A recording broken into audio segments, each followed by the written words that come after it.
This is Create the Next from ProCFO Partners, where every week we explore strategies and ideas for financial management and growth to help today's businesses put their financial picture in context. Welcome back to Create the Next. I'm Chris Bintliff. I'm so excited to have Ryan Walter with us today. And Ryan, we're talking about strategy and goals, which I think is one, too often left out. We get all up in the tactics because they're maybe easier to understand. Two, we think we're doing strategy, but we stop doing it or we let it filter. Or three, we do it once a year and we get a bunch of energy behind it and then we forget about it 2 months later. So I'm just really excited about your perspective on how we can better shape and organize our infrastructure, our thoughts, our culture around strategic and kind of goal achievement mindsets and actions and behaviors rather than, I don't know, continually sort of chasing our tail like we do. So welcome to Create the Next, and let's talk about it. Tell me a little bit about your perspective on just overarching. What's the umbrella sort of point of view for you where strategy and goals are concerned? Yeah, well, first, Chris, thank you so much for having me on. It's a joy to join. Really excited to talk about this topic. It's something I'm passionate about. I might actually add a fourth bullet to your numbered list, and that is some people often think they're doing strategy, and it turns out it's really just tactics on steroids, and it may not exactly be strategy. For me, this is an area of importance because I often look at this as something we put off. We put off because there's always a fire in front of us. We put off because there's always something more important that needs to be done. And as a result, it's like planning a menu where all you do is jump in the kitchen, look at what ingredients you have without a recipe, and just start cooking.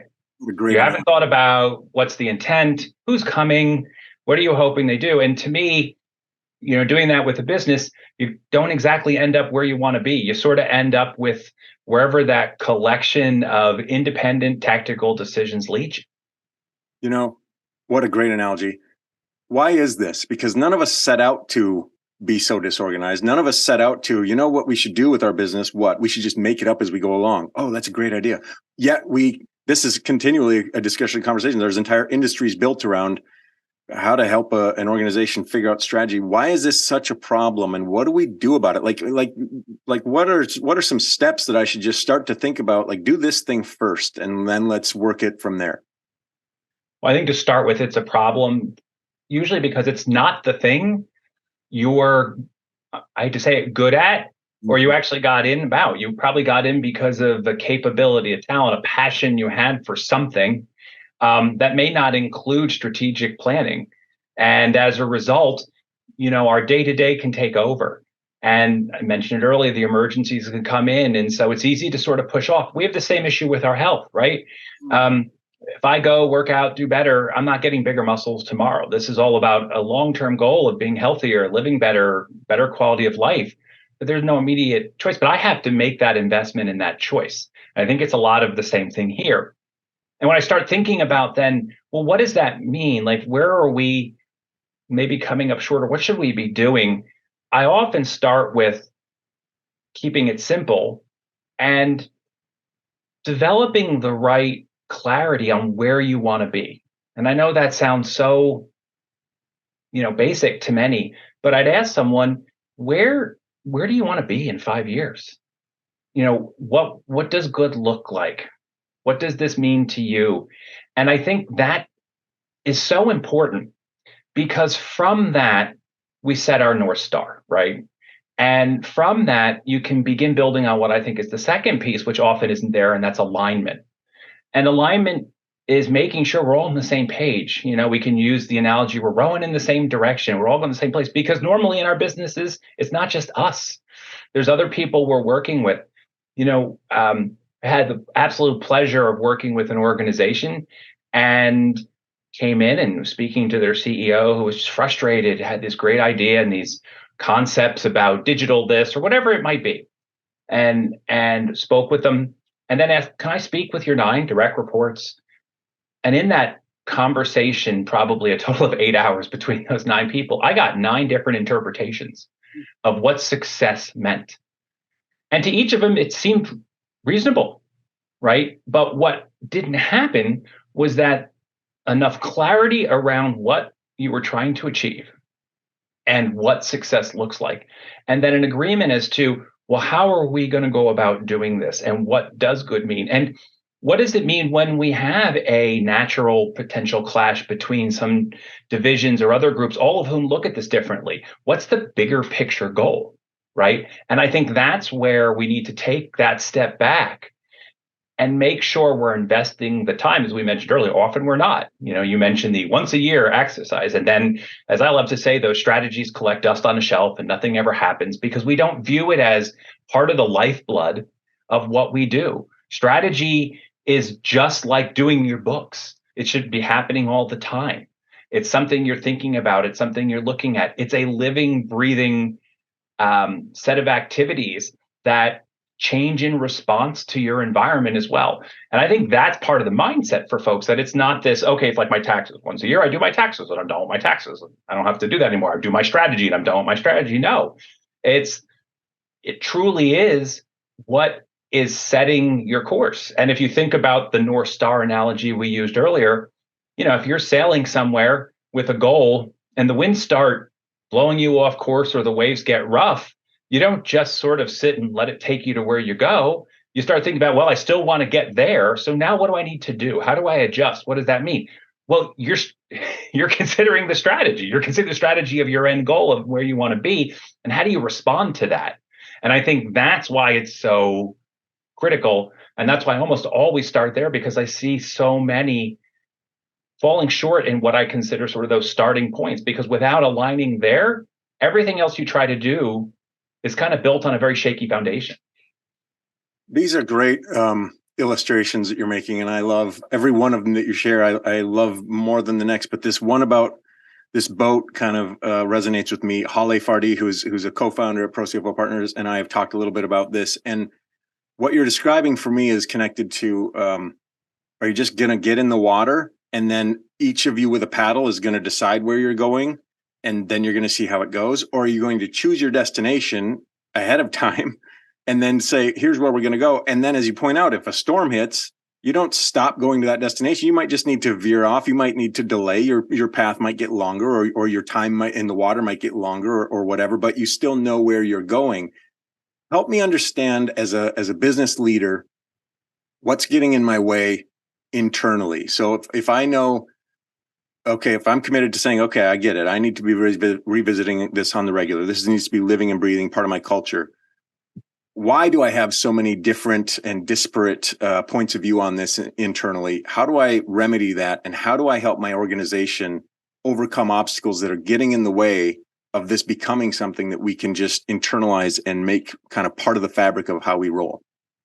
Well, I think what you got at, and what I loved, is an important topic for me, which is starting with the end in mind, right? And knowing where you want to go and knowing what that looks like. And I think, to your point, I always think through, if I'm planning a vacation out, and I have some goals, and my eventual goal in 3 weeks, I want to be on the West Coast and I want to be in the Pacific Ocean and doing whatever I'm doing. I'm not exactly a SoCal guy, but hey, why not? Let's try that.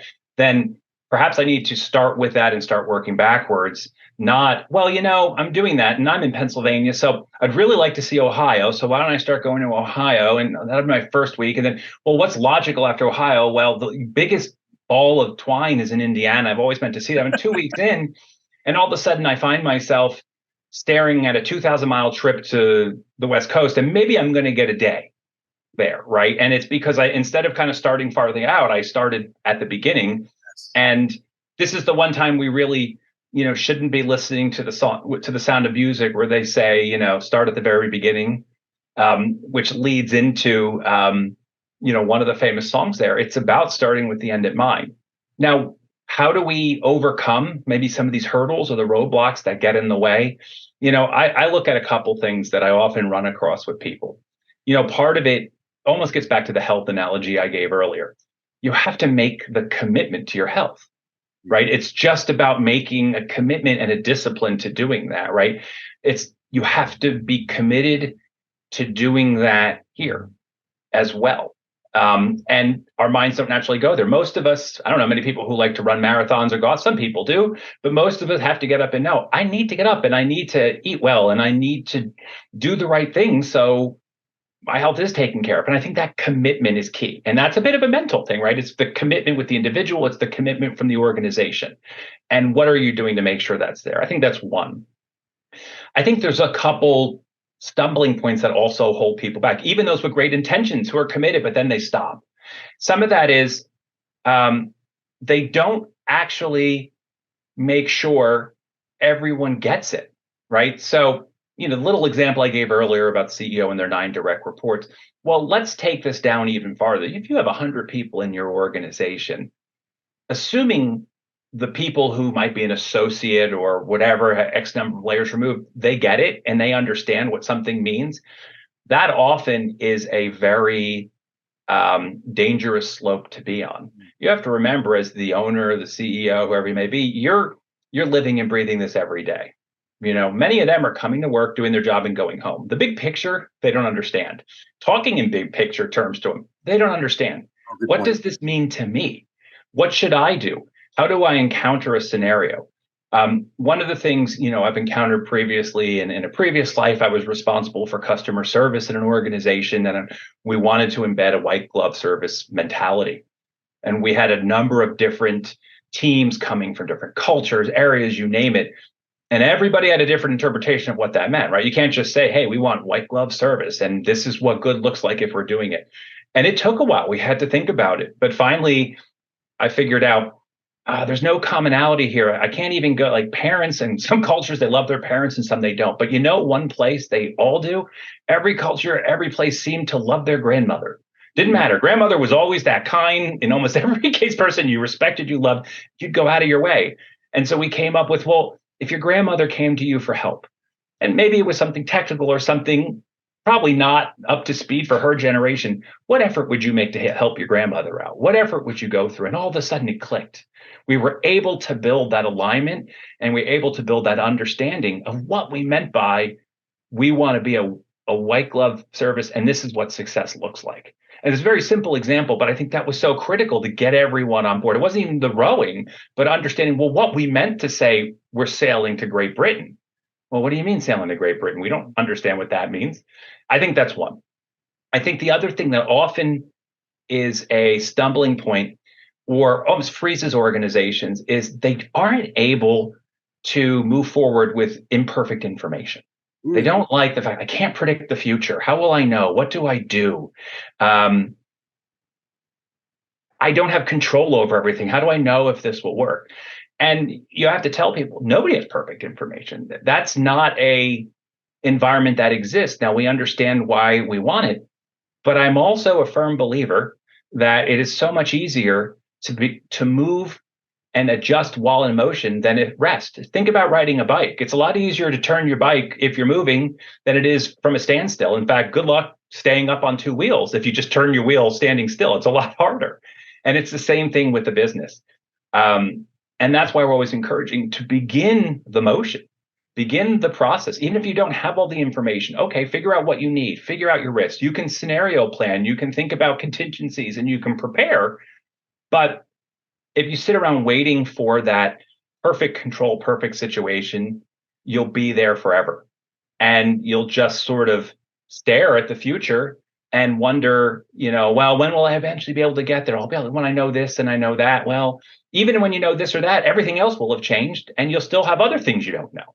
And I think that's often an area I run into so many organizations where there is a lack of willingness to move forward because they just don't feel like they're either in enough control or have enough information to move forward. What a great, geez. It's one of those perfect is the enemy of good things, right? And I've seen that so many times, and I think it becomes an excuse. I think it becomes an excuse to say, well, once we have X, Y, and Z all lined up, then we'll be ready for the hard work of, or the different work of.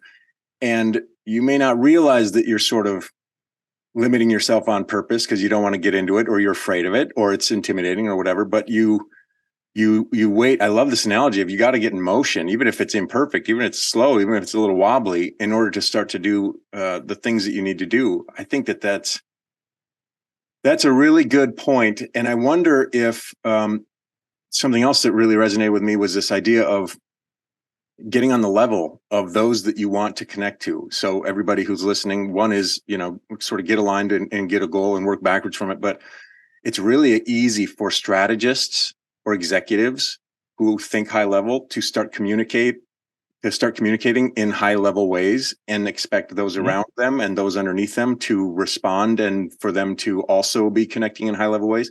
When you're absolutely right, somebody 4 tiers down just wants to know, so what am I supposed to do? Like, I don't really need to know all the color behind it. Just what do you want me to do? If you can't parse this down into something that's understood by many with many different sort of criteria for success in your organization, it's not going to work. Do you find that then it becomes very important for managers to have the same sort of capability to be able to understand the big picture and then be able to sort of parse it down as necessary? Where does the high level thinking sort of transform into the tactical thinking? This is what you need to know now for us to sort that out. Well, I think this is one thing, and every organization is different, right? In certain cases, the same. But everywhere I've ever seen it, everyone's involved in some way or the other at points of tactics and points of strategy, right?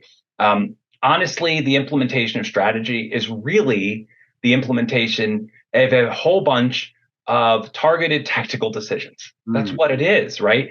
Honestly, if you have a 100-person company, if they're all on board and they understand what something means, them making the right decisions in the right direction every day will overcome any great, idea the CEO has, because they can move things with so much more power and they're involved, they're engaged, they see the problem, right? No matter the best intentions of any leader, they don't really know what's going on. It's hard to know what's going on. So how are you going to find out? Okay, we have this goal.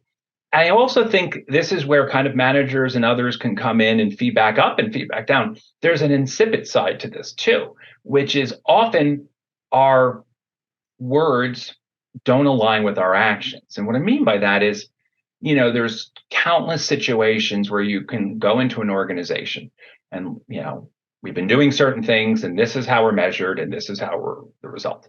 And we hear about a new idea and something that's coming down and we want people to get involved and people to get engaged and to give feedback. And you see it one or two ways. The objectives don't match. You're still being measured on the old stuff. You start getting involved, you want to be a team player, and then your manager hits you across that. What are you doing? Like, you still need to deliver on this. Well, but you said you wanted that. I thought I was. So what does this mean to me? Because we're all going to then react to, I'm going to do the work based on what I'm being measured, compensated, rewarded, or at least told, patted on the head and say, good job. And if that doesn't include the new stuff, and we haven't adjusted, and all it is, we just want you to add on more to what you already do, you're not going to be successful. And I think that can be a real kind of hidden, insipid side to this. The second side is almost all these situations require some form of innovation, engagement, new ideas. Well, how have you set up your environment? I've seen so many people, they say, I brought up an idea, and either someone said, nah, just what are you doing? Keep your head down. Like, you got to focus on this. Why are you getting involved in something that's not your place?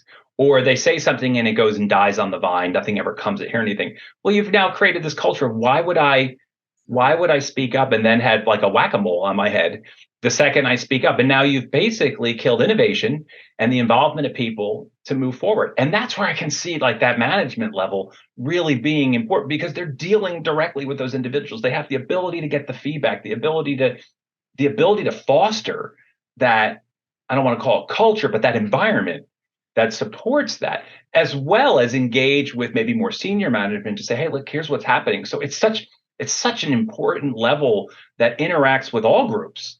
And quite honestly, is a bit of a touchstone because they've got their finger on the pulse of what's going on.